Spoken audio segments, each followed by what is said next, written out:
Frères et sœurs, aujourd'hui avec l'aide d'Allah Tabarak wa Ta'ala, j'ai intitulé notre khutbah « Fais ce que tu dis ». Fais ce que tu dis. Nous sommes nombreux à nous retrouver dans des situations où on va ordonner le bien ou interdire le mal. Et ça fait partie des devoirs de notre Ummah, d'ordonner le bien et d'interdire le mal. Et tant qu'il y aura sur la surface de la terre des gens qui ordonnent le bien et interdisent le mal, Allah Tabarak wa Ta'ala ne fera pas descendre son châtiment sur toute la Ummah. Dans le cas contraire, dans notre religion, nous avons que si toute la Ummah abandonne cette responsabilité d'ordonner le bien et interdire le mal, Allah frappera de son châtiment les pieux et les moins pieux. Et ceux qui ne sont pas pratiquant sérieusement. Donc nous avons ce devoir d'appeler Allah subhanahu wa ta'ala. Mais il arrive qu'une personne se retrouve à ordonner le bien sans le faire, à interdire le mal en le faisant. Et c'est justement ce fléau que l'on va traiter bi'idhnillahi tabarak wa ta'ala aujourd'hui. Allah tabarak wa ta'ala nous dit dans le Coran وَمَنْ أَحْسَنُ قَوْلًا مِمَّنْ دَعَا إِلَى اللَّهِ وَعَمِلَ صَالِحًا وَقَالَ إِنَّنِي مِنَ الْمُسْلِمِينَ. Et qui profère de plus belles paroles que celui qui appelle à Allah. La plus belle chose que tu peux faire, les meilleures paroles sont celles où tu appelles à Allah. Écoutez bien. Et qui profère plus belles paroles que celui qui appelle à Allah, fait bonne œuvre et dit je suis du nombre des musulmans. Mes chers frères, mes chères sœurs, dans ce verset, on voit que celui qui appelle Allah subhanahu wa ta'ala est quelqu'un qui fait des bonnes œuvres. Allah ta'ala il dit, et qui profère plus belle parole que celui qui appelle Allah, fait bonne œuvre. Donc la personne qui appelle Allah, c'est une personne qui fait des bonnes actions, qui n'est pas connue pour de la perversité, pour afficher sa désobéissance, pour être quelqu'un qui est mauvais. Non. Donc cette personne qui appelle Allah subhanahu wa ta'ala doit avoir cette qualité de faire des bonnes actions. Et de cette manière, il aura réuni quoi? La parole et l'action. Ce n'est pas simplement quelqu'un qui parle. C'est quelqu'un qui parle, qui prêche, qui appelle à la bonne parole, mais également, il la met en pratique. Il appelle à l'honnêteté, il est honnête. Il appelle à la justice, il est juste. Et ainsi de suite. Celui qui appelle à Allah doit faire le nécessaire pour appeler à Allah par ses paroles et par ses actions, en se parant d'un excellent comportement, en repoussant le mal par le bien. C'est comme ça qu'étaient les prophètes alayhim salam, des prêcheurs. Ils ont appelé Allah subhanahu wa ta'ala par leurs paroles et par leurs actions. Allah ta'ala en parlant des prophètes a dit Ulaika alladhina hada Allah fabihudahu muqtadi. Voilà ceux qu'Allah a guidés, suis donc leur guidé. Donc les prophètes sont nos modèles. Et nous avons pour devoir de suivre leur guidée. Et les prophètes, alayhimus salam, ils mettaient en pratique ce à quoi ils appelaient. Le prophète Shu'aib alayhi salam a dit وَمَا أُرِيدُ أَنْ أُخَالِفَكُمْ إِلَى مَا أَنْهَاكُمْ عَنْهُ إِنْ أُرِيدُ إِلَّا الْإِصْلَاحَ مَا اسْتَطَعْتُ وَمَا تَوْفِيقِي إِلَّا بِاللَّهِ عَلَيْهِ تَوَكَّلْتُ وَإِلَيْهِ أُنِيبُ. Je ne veux nullement faire ce que je vous interdis. Ça, c'est le comportement des prophètes. Soyez attentifs, barakallahu fikum. Je ne veux nullement faire ce que je vous interdis. Je ne veux que la réforme autant que je le puis. Et ma réussite ne dépend que d'Allah. En lui, je place ma confiance et c'est vers lui que je reviens repentant. Mes chers frères, mes chères sœurs, toute personne qui appelle Allah subhanahu wa ta'ala doit faire le nécessaire pour être crédible. On ne dit pas qu'il doit être sans faille, que c'est un ange, infaillible. Non. Tous les fils d'Adam sont des pécheurs et les meilleurs d'entre eux sont ceux qui se repentent. Mais celui qui appelle Allah doit être crédible. C'est-à-dire quoi? Il doit faire un effort énorme pour mettre en pratique un maximum le dîn d'Allah tabarak wa ta'ala et ne pas se retrouver dans la désobéissance. Et d'ailleurs, le fruit de la science, c'est al-amal. Nous, on apprend la religion, pourquoi? Pour gonfler notre torse, pour dire aux gens, j'ai appris tant de hadiths, j'ai appris tant de sourates, je connais le Coran par cœur, je connais le fiqh, je connais ceci, je connais cela. Non. nous apprenons la science pour que ce qui en découle soit des bonnes actions. Et c'est ça le fruit de la science. Et d'ailleurs, mettre en pratique sa science, c'est le meilleur moyen de garder sa science. Allah tabaraka ta'ala va bénir ta science. Allah subhanahu wa ta'ala fera que tes paroles auront de l'effet dans les cœurs des gens.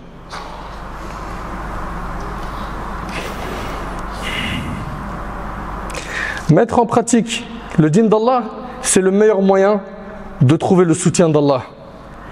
Mais par contre, une personne qui apprend et qui ne met pas en pratique sa science, qu'il ou elle sache que cette science sera un argument contre lui le jour du jugement. Et que finalement il ressemble à Satan, qui n'a pas profité de sa science. Et à ceux qu'Allah a maudits dans le Coran, qui font partie des pires des créatures, qui se sont enorgueillis. Toute personne qui ne pratique pas sa science, finalement, Allah tabaraka ta'ala parle de ces gens qui ont un bagage religieux, mais qui ne la mettent pas en pratique. Il dit ils sont pareils à l'âne qui porte des livres. À quel moment un âne qui porte des livres profite de ces livres? Il n'en profite pas. Et mes chers frères, mes chères sœurs, sachez que le jour du jugement, Allah subhanahu wa ta'ala fera en sorte que certains qui ont eu un bagage religieux, qui avaient la science, vont se retrouver humiliés en enfer. Comment? Oussama ibn Zayd ibn Haritha radiyallahu anhu relate que le prophète alayhi salatu wassalam a dit: le jour de la résurrection, on amènera un homme que l'on jettera en enfer. Ses entrailles lui sortiront du ventre et il tournera autour comme le fait un âne autour d'une meule. Donc on va le jeter en enfer, ses entrailles lui sortiront du ventre et il tournera autour comme le fait un âne autour d'une meule. Les gens de l'enfer se rassembleront alors autour de lui et lui diront: oh un tel, que t'arrive-t-il? N'ordonnais-tu pas le bien? Tu étais celui qui ordonnait le bien. N'interdisais-tu pas le mal? Si, dira-t-il, j'ordonne le bien sans le faire moi-même. Et j'interdisais le mal tout en le faisant, rapporté par Bukhari et Muslim. Voilà ce qui attend ceux et celles qui appellent Allah tabaraka wa ta'ala sans mettre en pratique ce à quoi ils appellent. Faisons attention, l'affaire est grave.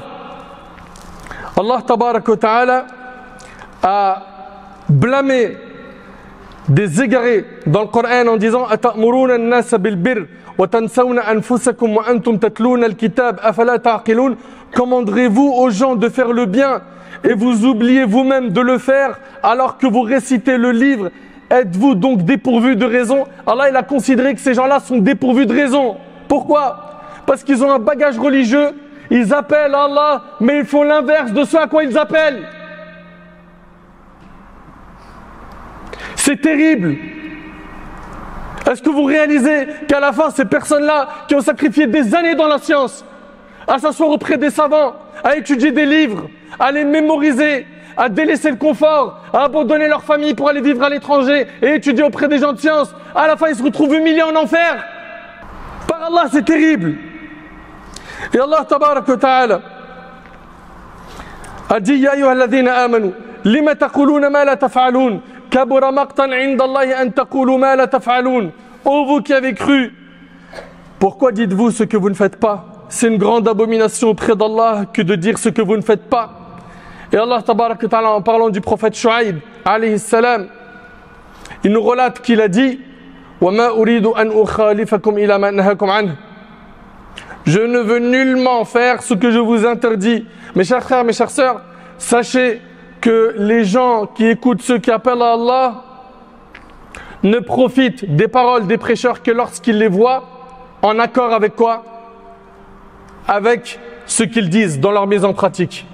Mais si une personne appelle à Allah subhanahu wa ta'ala, il fait l'inverse de ce à quoi il appelle, il ne touche pas les cœurs, il n'atteint pas son objectif. Et les gens ne lui accordent pas d'importance. Mes chers frères, mes chères sœurs, toute personne qui appelle à Allah subhanahu wa ta'ala, elle doit comprendre qu'elle est prise pour modèle par les gens. Et qu'elle doit donc faire le nécessaire pour se réformer comme il le faut afin que la transmission de son savoir se fasse et ait un impact auprès des gens par la grâce d'Allah tabaraka wa ta'ala.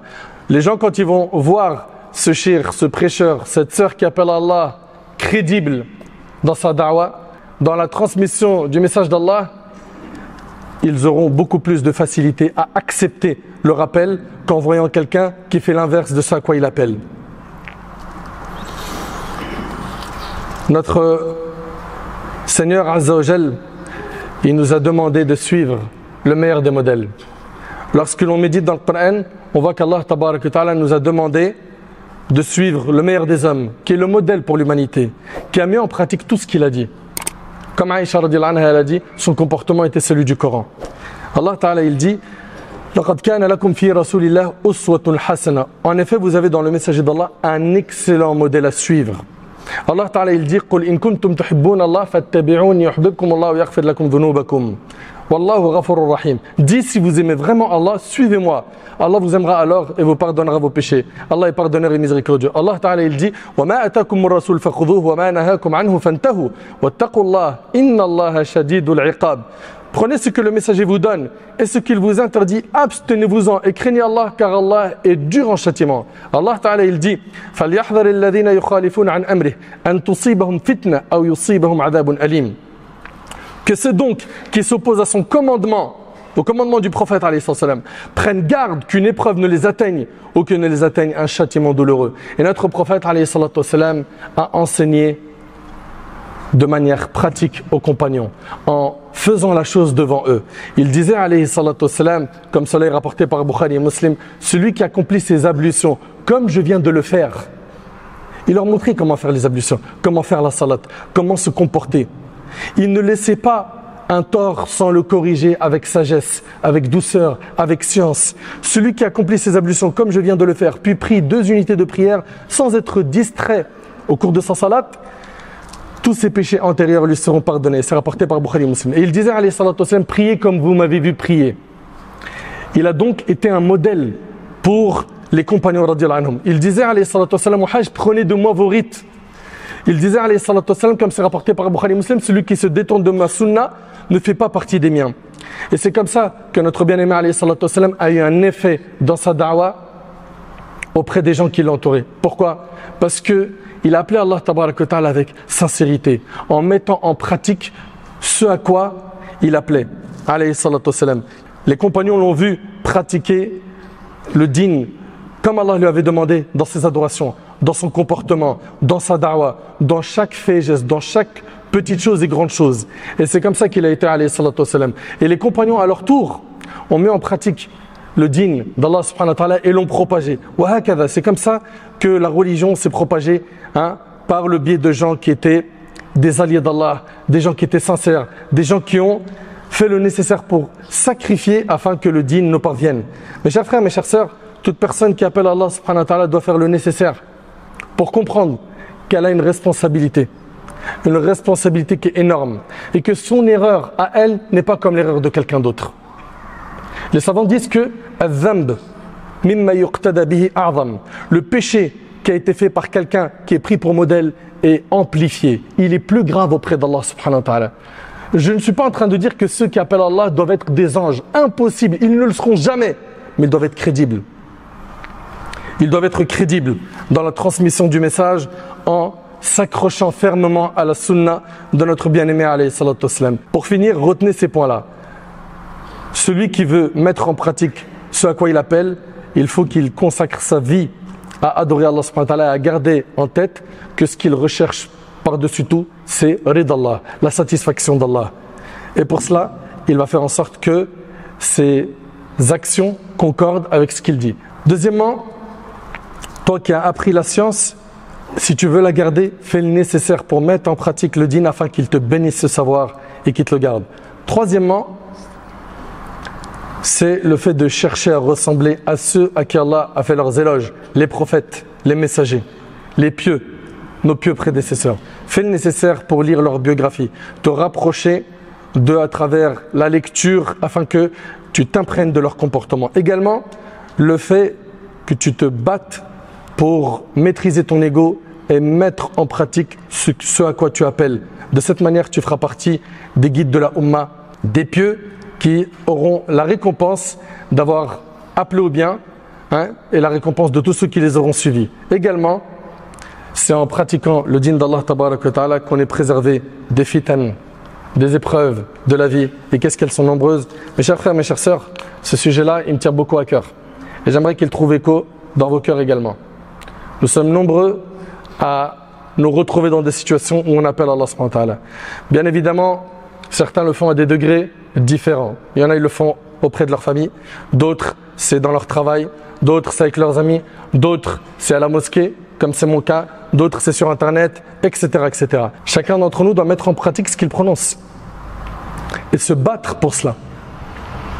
Et surtout, ceux parmi mes frères qui appellent Allah subhanahu wa ta'ala, qu'Allah subhanahu wa ta'ala les récompense grandement, que ce soit dans des mosquées ou sur le net et qui ont une audience, ou mes sœurs qui appellent Allah subhanahu wa ta'ala, faites le nécessaire pour mettre en pratique ce à quoi vous appelez.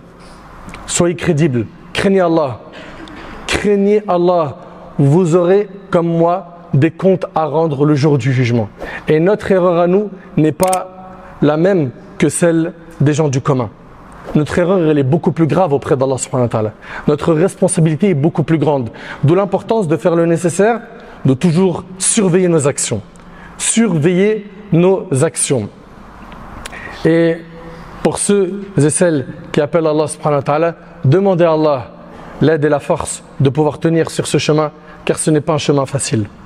Ce n'est pas un chemin facile et j'implore Allah subhanahu wa ta'ala de me préserver ainsi que tous ceux et celles qui appellent Allah.